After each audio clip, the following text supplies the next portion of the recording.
Right before they vacated office after serving for 6 years, the Sarah Serem-led SRC had managed to cap the salaries and reduce allowances drawn by elected leaders, or so they thought.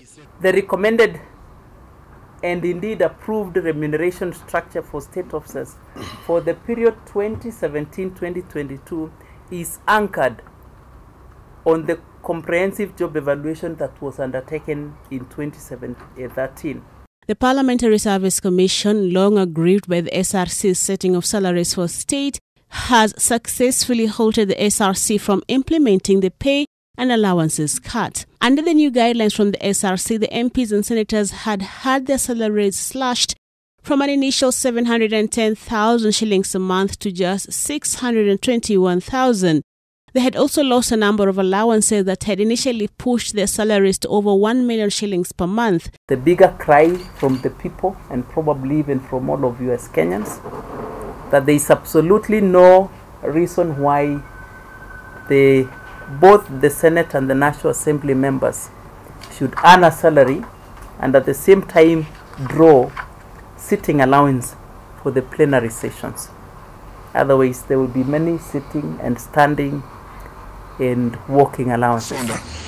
That move had drawn condemnation from the legislators across the political divide. It is unfair to reduce allowances and salaries of members downwards when they are already in the course of duty. But you cannot tell me that an MP is not supposed to be paid well, yet when your child is in crisis, you call me and you expect me to serve you. The move by the courts to halt the implementation, however, means that the country could be back to where it started as far as the huge wage bill is concerned. It's very wrong for members of parliament to go against those particular recommendations because the MPs now are running against what is good for the public. Indeed, at the end of their term, the SRC had indicated that although they had regularized the wages, the wage bill was still unsustainable and the executive was in agreement. We must take bold steps to ensure that the gains we are making by harmonizing and rationalizing salaries are not eroded.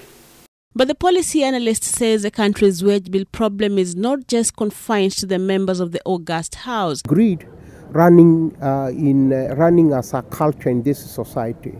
Just as corruption is a runaway phenomena, greed is also a runaway phenomena, and we should not be looking at members of parliament as the only people who have got greed and are keen to plunder public resources without contributing much to the baking of the national cake. It's an issue that requires national dialogue. The government continues to struggle with handling the unrealistic wage bill, which calls for a reduction of the same by all and any means.